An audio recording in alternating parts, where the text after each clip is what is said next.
할렐루야. 153 저녁기도에 오신 여러분들을 주님의 이름으로 환영하고 축복합니다. 오늘 이 저녁 시간에도 하나님께서 신실하게 일하시고 역사하심을 경험하고 우리 하나님께서 나의 기도를 들으심을 확신하며 기도의 자리로 나아가는 저와 여러분들이 되었으면 좋겠습니다.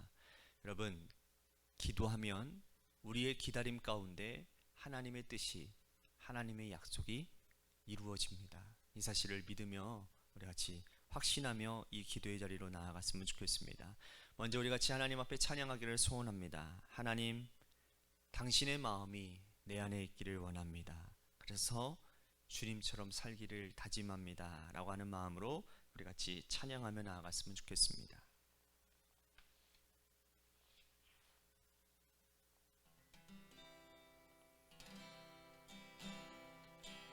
아버지, 당신의 마음이 있는 곳에 나의 마음이 있기를 원해요. 아버지, 당신의 눈물이 고인 곳에 나의 눈물이 고이길 원해요.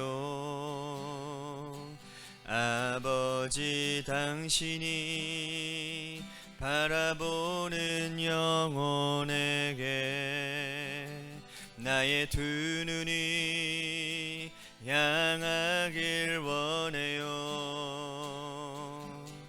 아버지, 당신이 울고 있는 어두운 땅에 나의 두 발이 향하길 원해요.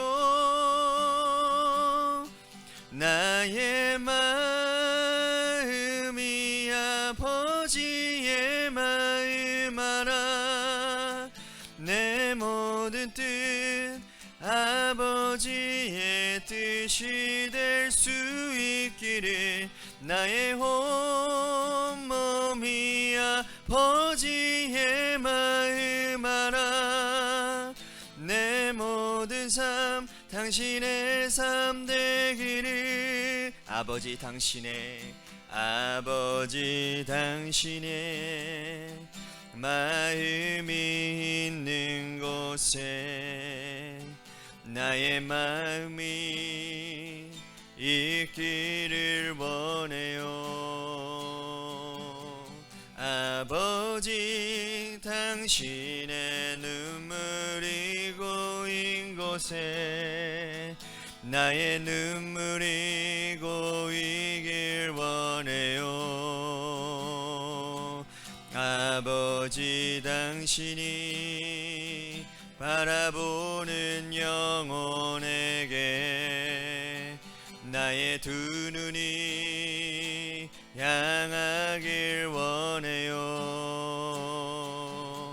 아버지, 당신이 울고 있는 어두운 땅에 나의 두 발이 향하길 원해요. 나의 마음이 아버지의 마음 알아. 내 모든 뜻 아버지의 뜻이 될 수 있기를 나의 온몸이 아버지의 마음 알아. 내 모든 삶 당신의 삶 되기를. 나의 마음이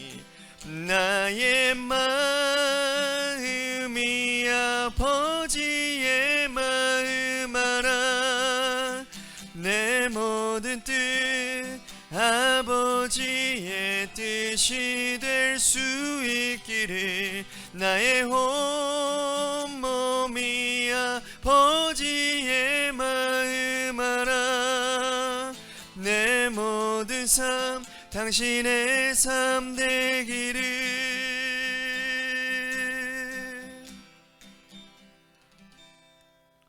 기도하겠습니다.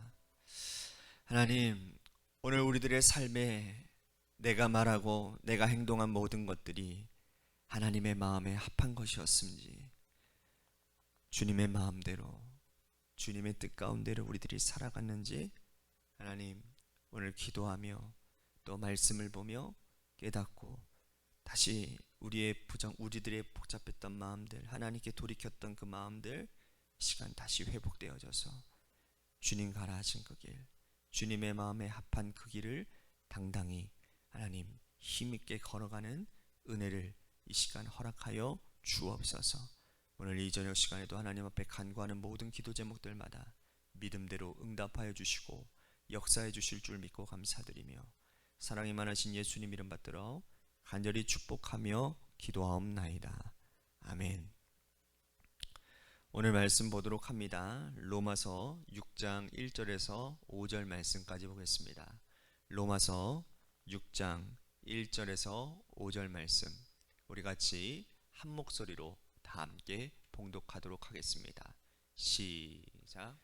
그런즉 우리가 무슨 말을 하리요? 은혜를 더하게 하려고 죄에 거하겠느냐? 그럴 수 없느니라. 죄에 대하여 죽은 우리가 어찌 그 가운데 더 살리요? 무릇 그리스도 예수와 합하여 세례를 받은 우리는 그의 죽으심과 합하여 세례를 받은 줄을 알지 못하느냐? 그러므로 우리가 그의 죽으심과 합하여 세례를 받음으로 그와 함께 장사되었나니 이는 아버지의 영광으로 말미암아 그리스도를 죽은 자 가운데서 살리심과 같이 우리도 또한 새 생명 가운데서 행하게 하려 함이라.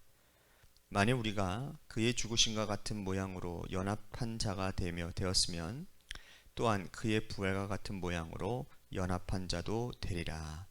아멘. 오늘 이 저녁 시간에도 하나님의 은혜를 삼아하셔서 이 자리에 나오신 여러분들에게 하나님의 신령한 은혜와 축복이 함께 하시기를 바라겠습니다.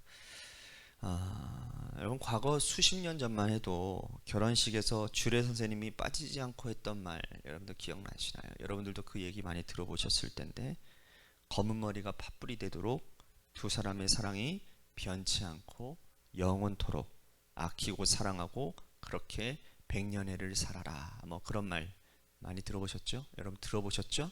예.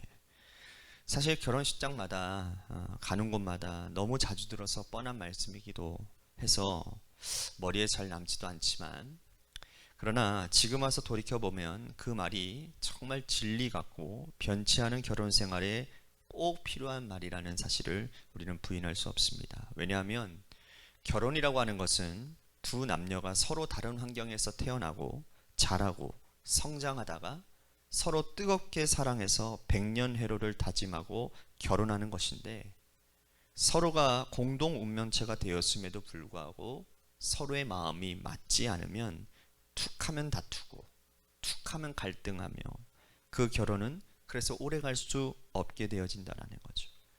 서로 공동 운명체라고 하는 사실을 기억하고 서로 연합된 자가 되어서 진실로 검은 머리가 팥불이 되도록 서로 잘 견디고 사랑하고 아껴주어서 아껴주어야 그 결혼이 오래도록 유효될 수 있다는 겁니다. 성경은 그리스도와 성도의 관계를 결혼 관계로 자주 비유를 합니다. 그죠? 그래서 그리스도는 신랑 되시고 성도는 신부 되는 거죠. 신랑을 기다리는 맞이하는 교회이고 동시에 신부라고 말씀을 합니다. 역시 신앙생활도 그리스도와 성도된 우리의 연합이라고 말씀을 하고 있습니다. 연합한다라는 것은 결코 쉬운 일이 아니죠. 낭만적인 일이 아닙니다. 뜨겁게 사랑해서 결혼을 해도 두 사람이 살다 보면 갈등하고 어려움을 겪는 것처럼 우리가 한때 뜨겁게 사랑해서 그리스도를 영원토록 평생 나의 주인으로 섬기겠다고 생각하고 신앙생활하고 믿음생활했지만, 그러나 매일매일 우리의 신앙의 여정은 결코 쉽지가 않은 것입니다. 그래서 오늘 본문에서 바울은 성도가 그리스도 예수와 함께 연합한다라는 것에 대해서 아주 구체적인 의미가 무엇인지를 말씀해 주고 있습니다. 오늘 하나하나 조목조목 제가 잘 설명해 드리도록 하겠습니다. 먼저 3절 말씀 보십시오. 무릇 그리스도 예수와 합하여 세례를 받은 우리는 그의 죽으심과 합하여 세례를 받은 줄을 알지 못하느냐. 자, 이 합하여라고 하는 이 말씀이 두 번이나 반복해서 나오고 있습니다. 바울이 말하기를 성도가 그리스도와 연합했다라고 하는 이 의미를 첫 번째로는 죽음의 의미로 가져왔습니다. 선뜻하지 않습니까? 그런데 여기 죽음의 의미를 바울은 세례를 가지고 설명을 하고 있어요. 예수님 시절, 바울 시절 세례를 받을 때는 흐르는 강물에 들어가야 합니다. 그죠? 강물에 들어가서 머리부터 발끝까지 물속에 푹 잠깁니다. 여러분, 그렇게 그대로 놔두면 어떻게 될까요? 세례를 베푸는 자는 손을 머리에 대고 강물에 세례를 받는 자는 집어넣고 꺼내주지 않으면 그 물속에서 죽을 수밖에 없는 겁니다. 그러나 물속으로 들어갔다가 금방 나오지 않습니까? 이런 세례는 아주 귀한 상징적인 의미가 있는 겁니다. 흐르는 물속에 우리의 옛 과거와 옛 자아와 나의 추한 모습들을 다 흘려보내고 흐르는 강물에서 나의 옛 자아를 수장시킨다는 의미를 가지고 있는 겁니다. 그러므로 세례받기 전 우리의 상태는 세례받은 이후에 우리의 영적인 상태와는 완전히 다른 새로운 자아가 생겨나는 거예요.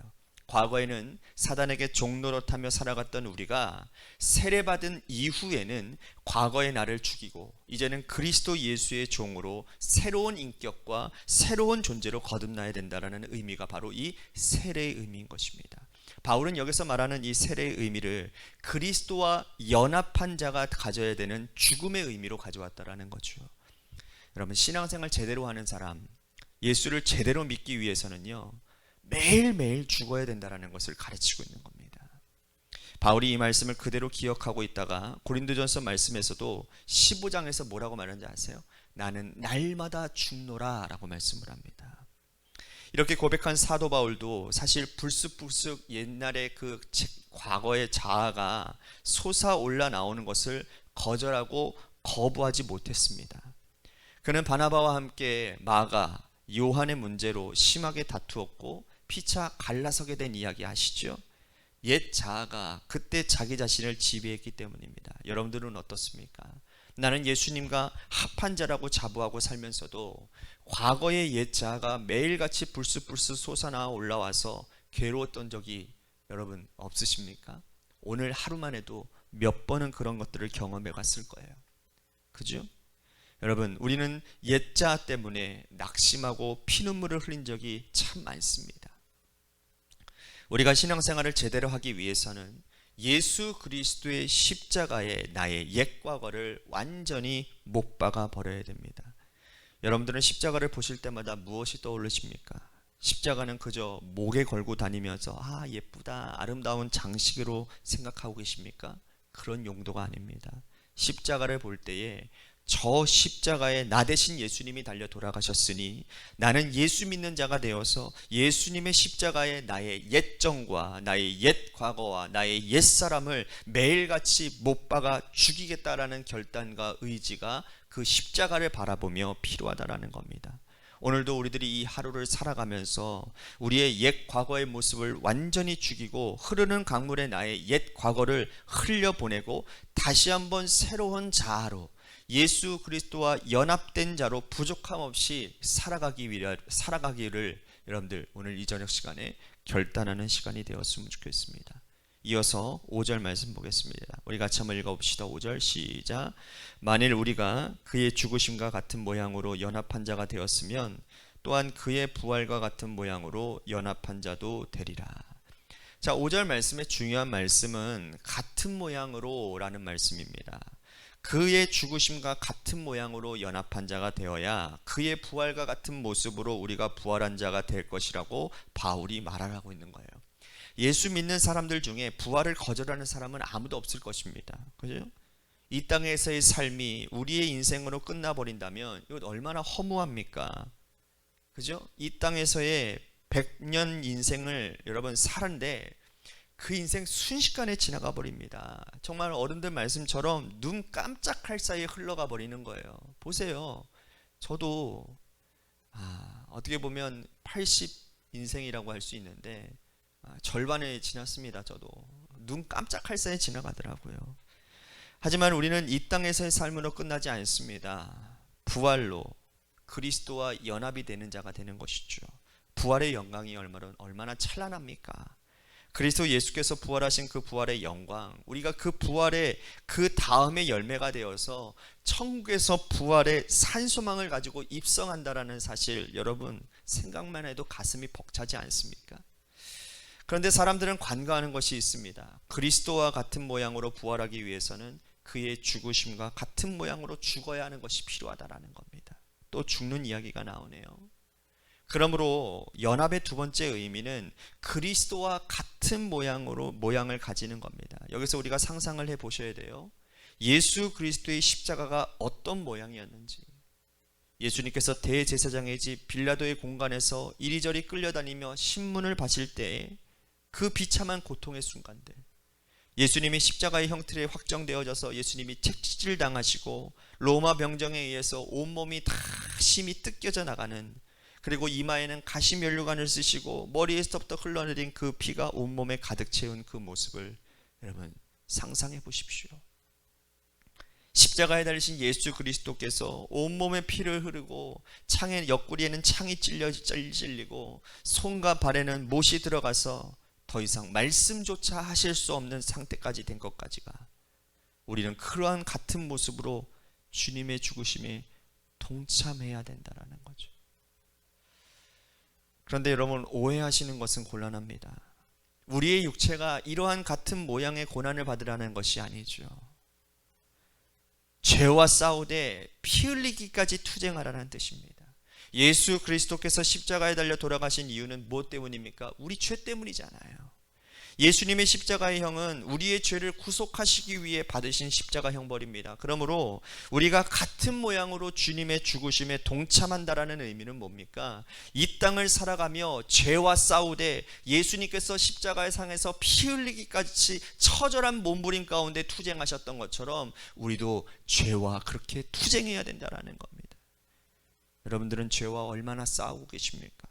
우리의 마음속에 죄의 유혹이 불쑥불쑥 올라올 때마다 우리는 얼마나 그것을 향해 투쟁하고 계십니까? 얼마나 여러분들 기도하며 몸부림치십니까? 우리는 투쟁할 생각조차 않고 오히려 죄악의 낙을 은밀하게 즐기고 있지는 않습니까?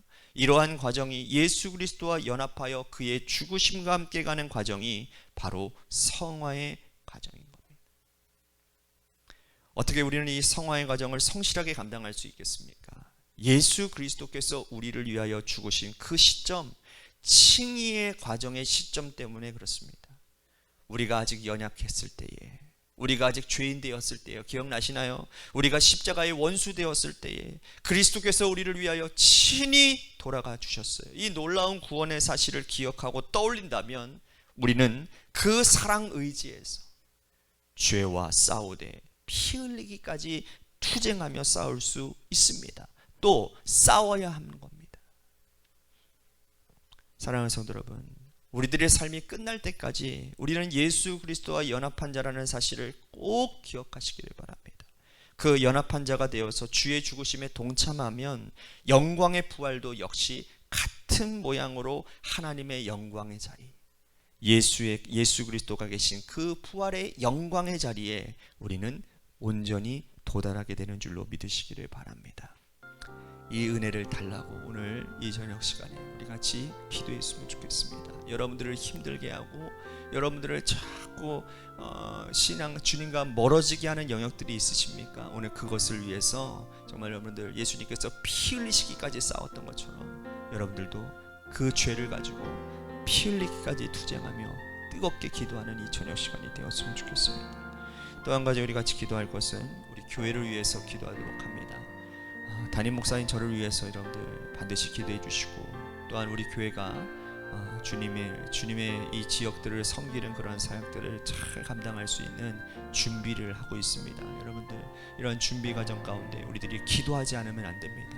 우리가 함께 한 마음으로 뜻을 모아서 우리들이 간절히 하나님께 기도하면 우리들이 그렇게 기다리고 우리들이 바라는 그 하나님의 비전들이, 하나님의 약속들이 반드시 이루어지게 될 줄로 믿습니다. 그래서 우리 같이 교회를 위해서 기도하고 마지막으로 여러분들의 삶의 자리와 여러분들의 자녀들을 위해서 기도하시다가 돌아가시길 바랍니다. 우리 같이 기도하시겠습니다.